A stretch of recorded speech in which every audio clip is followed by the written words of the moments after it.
Okay. Yeah, my name is Mojeed Alabi. I currently serve as the team lead for DevReporting. DevReporting is a development-focused media platform um, that has some projects around development cinema, development check, development stats, and um, other initiatives that we think can support um, proper developmental reportings and ensure that accountability and transparency is enhanced in our system. I am also the chairman of Education Writers Association of Nigeria, a body of journalists who report education in the country. Yeah, let me begin by saying that accidents do happen, and accidents will forever happen. Without sounding defensive, you cannot conduct exam for more than 2 million, about 2 million candidates and not have a hitch. But what transpired, the challenge that we have had with JAMB in the past has been its insistence that its system is foolproof, and that so it gave no room to entertain objections. It gave no room to entertain sometimes criticisms. And so that was what actually really exposed. I'm not sure people were hungry because there was hitch. People were hungry basically because JAMB did not react when it was supposed to react. The response was not just, people's reactions were initially revolved until insistence, and when it went to check, it realized that the system failed it. And we also commend JAMB for coming clean to actually explain what transpired, how the system, how certain, there was a kind of a glitch, and the glitch now affected some days. The result of some days within, after about a week, I think only 3 days within the week was affected. So it's not unusual, whether it's election, whether it is anything that has to do with human being. Definitely, we should expect that there will be challenges. But what people are saying is that when there are challenges, how prompt are you to accept, to take complaints, sincere complaints? Definitely people will complain. But when the complaint is growing from various people, I think it is important for us to recognize the fact that these individuals are very important to us, and we must take their complaint very serious and respond appropriately. I'm not sure that assertion is correct. Journalism teaches us to be thorough in our findings, and there is always a background and context to every issue. JAMB did not wake up overnight to become a revenue generating organization. JAMB initially was conducting exams using paper pencil test mode. And at that time, the logistics involved actually demanded that it will spend more. And probably because of poor accountability. And that was when we had issues of people not remitting money for pains generated. I don't know whether we could recollect what transpired with snake swallowing money. It was because when investigations were conducted within JAMB itself, JAMB realized that some of its workers felt they had not been accountable. And when they were probed, I think the official involved was actually in Benue, maybe in Makurdi office. And when the official was probed, the official lied that a snake swallowed money from the office. I think that was, but subsequently, technology was involved. You will realize that not until how many years ago that JAMB changed from paper pencil test mode to CBT mode. So what you are going to be deploying to, and I think JAMB also reduced, at a time, reduced the fee, the amount it charges for candidate to obtain its form. I think, yes, because NECO did it first during the chairmanship of the board by Professor Abubakar Siddiq. NECO was the first to reduce the cost of purchase of forms. But subsequently, JAMB also looked at what it was expending and felt, look, we had to also reduce the cost of sales of forms. But it would have been nice for JAMB to have said, oh, these resources that we are seeing, it's only that the government was irresponsible. How and why? You were not making money. Nobody was returning anything to you before. This money was not meant to be consumed by the federal government. This money was meant to be plowed back into the system. The CBT centers you are using are not owned by the federal government. Ordinarily, the JAMB was supposed to have been building the capacity, its own in-house capacity in terms of infrastructure, building CBT centers, building, getting equipment, getting resources, training people. But the problem was that between 2016 or 2015 and 2023, we ran a government that believed that there was no money and was not creative enough. And that was what led to the idea of this 30 trillion ways and means, where people just believe that because they are not creative, they cannot make money, they cannot generate money, they don't have any mindset to actually think and see how they can generate resources by being creative as a government. So it turned every organization, every agency underneath, including NECO. In fact, I had complained at that time that NECO, the money NECO was generating, the next thing that NECO was doing, before NECO could even raise money to process its exam questions and logistics, Nigerian government will have taken certain percentage because, TSA was introduced. So that TSA was what provided the government the opportunity. And that was why even our universities, their money was going directly to the federal government, whether it is grant, whether it is revenue generated from internally generated revenue and things like that. That is not the ideal thing to do. It was meant to be resources to plow back into the system because this government was even unable to fund some of these agencies. So it is not, I'm not sure it is correct to say because JAMB turned itself to revenue generating organization, and that was why it only focused on conducting exam without proper measure. That cannot be correct. Challenges will happen. I've seen, there is an example I used to give. A whole lot of, if you see, before the introduction of the CBT system, we had a lot of miracle centers handling JAMB, UTME. And you had a lot of institutions whose focus was just to manipulate the system. And that was why the tertiary institutions realized that the scores being generated by the candidates from UTME, they could not defend it when they eventually gained admission. And that was what led to the introduction of post-UTME.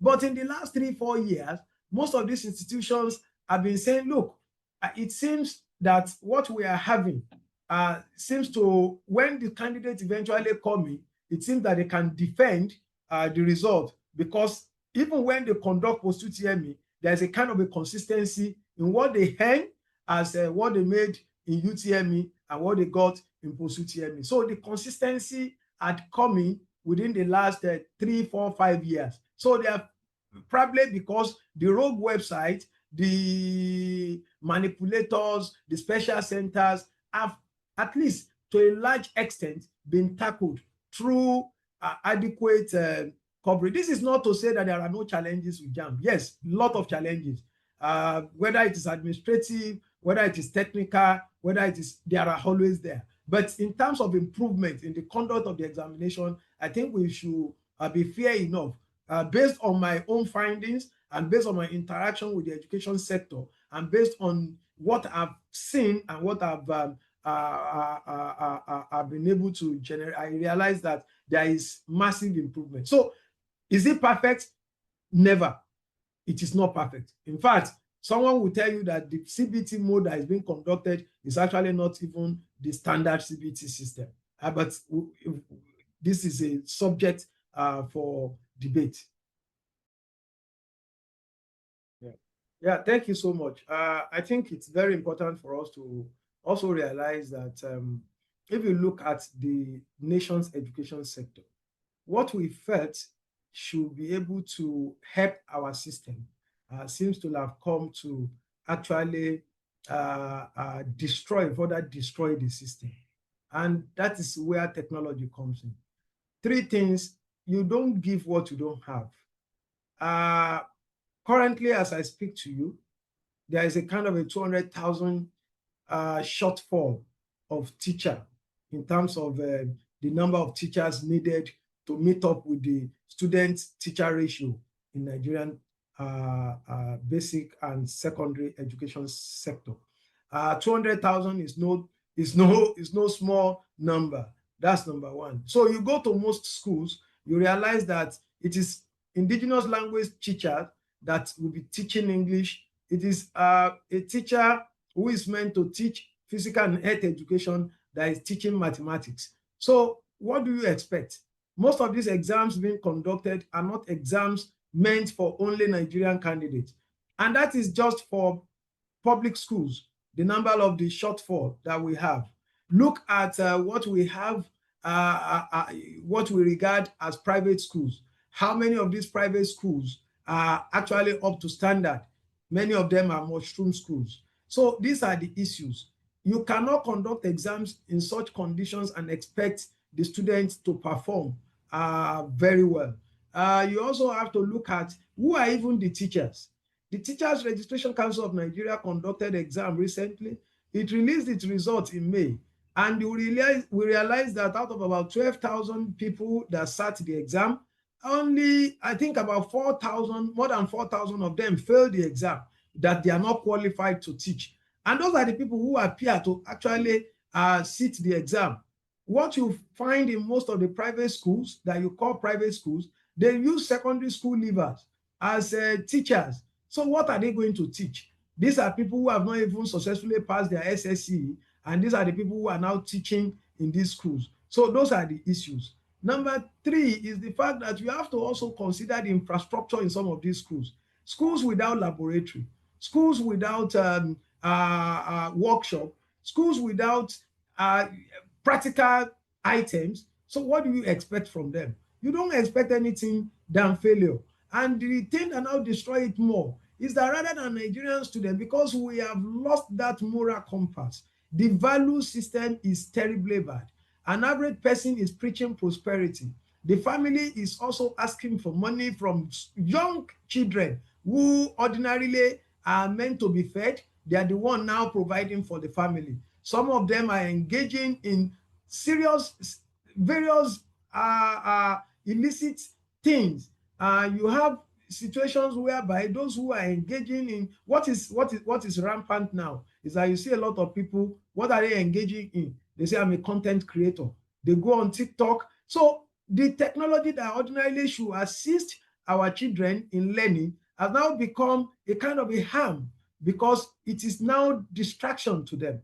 So when you combine all this, and we have a society where you have parents, if parents can mobilize thugs to go and beat up a vice principal because the vice principal said they did not allow the child to cheat in an exam, or you have a situation whereby parents form association of Yahoo mothers where they mobilize themselves to engage in sacrifices, in ritual, just to assist their children to be able to make it in their corrupt practices. So, and it is not too difficult because from the head, the fish is rotting. You see the leadership is all the leadership knows is to steal.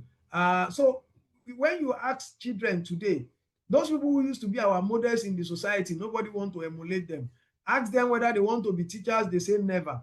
You ask them whether they want to be this, they say never. In fact, they are not even interested in becoming doctors now because they know that our doctors and nurses are not properly paid. What do they want to do? They want to go into music, they want to go into sports, and they want to do fashion. So these are things that they do, and they want to do content. And you know, and what do you call content? Content is about abusing people, content about keeping yourself naked. So when you have such a society, I'm not sure we should expect the best of results. No way. You will see some people, do you have exam? They don't even know when they have their exams. I need people who miss this exam, this UTME that we are talking about. Those who miss the exam, who ordinarily never even knew that they had exams because they forgot that they had exams. So what kind of a generation is that? When people were growing, you know what they were doing? A whole lot of them were doing so much. You go and prepare, and everything is at their fingertips.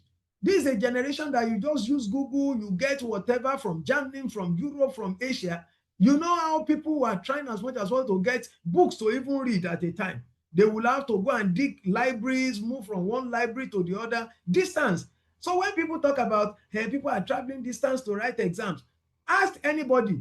Those who sat UTME, it used to be UME then. Those who sat either UME or PCE at that time, ask them where did they sit their exam? Is it in the comfort of their home? Never. In the whole of Osun State at a time, how many communities had centers for UTME? Maybe you had Osogbo, Ilesha, Ife, and a few others. I'm not even sure they had at the time. So those are the challenges that you have. People will have to travel to those places, and it was still CBT. So when people now say people travel, were people not traveling before? People had always been traveling. Though timing, we may disagree on timing, but the question that people go to, in fact, it is the CBT that made it easy for people to stay within their neighborhood. I could recollect, I used to live in Festac, and I sat exam. I was posted to, where is this place? Is it Bagada? Either Bagada or Mushi. You have to wake as early as possible. So I understand things are changing, and we should deploy technology to make things easier. So you don't have all these kind of complex situations and expect the best of results. So we are seeing the result even before the exams were written. So that is very clear. Then whether JAMB should be scrapped, we should go back to history. What led to the introduction of JAMB? People who, before JAMB was created in the 70s, did we have JAMB? How are people applying to schools? People are applying to schools because they had opportunities of where to go. Even if you are going to any schools abroad today, you apply to the schools directly. There is hardly any, apart from probably in places like Canada, where you have in British Columbia, you have some kind of regional examination, regional body that coordinates admission processes. But you pay into the school directly, you are not paying to that. It's just to regulate and put the number of schools available where you can select, how you can select. But what is the population of the people? What is the availability of the schools over there? Do we have the schools that we have here? How many of them can accommodate 250,000 candidates at a go? Because we have politicized it.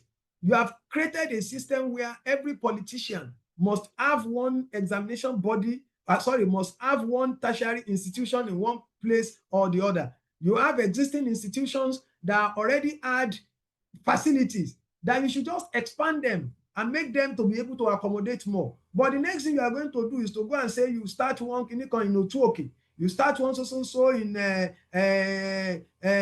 what do I call it, in Ilaro. So because every single politician now turns the tertiary institutions to constituency projects. So rather than expanding the existing facilities, what you are doing is to create new mushroom ones that ordinarily they don't have facilities, no laboratory. They will just go and hijack one secondary school and they pack children there like sardine, because all they want is just that they are thinking of the economic value that it will add in terms of bringing different people into their own communities, forgetting the fact that these people you are bringing to the community, rather than serving as good for the community, will eventually turn to the negatives for the community. Because these individuals you are breeding there, you are breeding thugs, you are breeding louts, you are breeding people who cannot in any way add any value to the system. So what they go to those communities to do is to impregnate their children, is to cause havoc, to join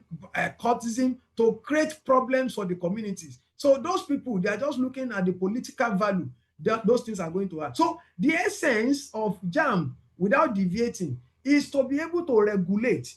So that is why JAMB will tell you that the exam that it conducts is ranking examination. It is not an achievement test. You have about 2 million candidates to sit examination to gain admission who are seeking admission. But you only have space for maximum 500,000 in a year. So all of them, if you now choose that I am applying to the various institutions, how many institutions are you going to apply to? So if Unilag is saying our own is 10,000 naira for fee for the form, to obtain form is 10,000. OAU will tell you is 10,000. ABU will tell you is 10,000, or they can even say it's 20,000 as they may feel. Just like the institutions in Europe and America also have the liberty to charge whatever they want to charge. So what you are going to have is that you pay to those different schools just because, and they are going to fix different times for your entrance exam if there's going to be entrance exam. And now Unilag may not have space for more than maximum 10,000 candidates in a year. And they are now going to allow about 200,000 candidates to pay 10,000 naira. Then it will become revenue generation opportunity for those institutions. So there must be a kind of a regulator. But the regulator must also be regulated. That is the key thing. So until that time, when we have enough space, and we have been saying it, we have institutions like Unilorin that has about 16,000 hectares of land. Universities are not known by the large number, like the large size of their land mass. It's not about, OAU has about 13,000 hectares of land. ABU has more than 10,000 hectares of land. All these institutions, why can't we expand them? You don't need to have another vice chancellors, another registrar, another this, another that.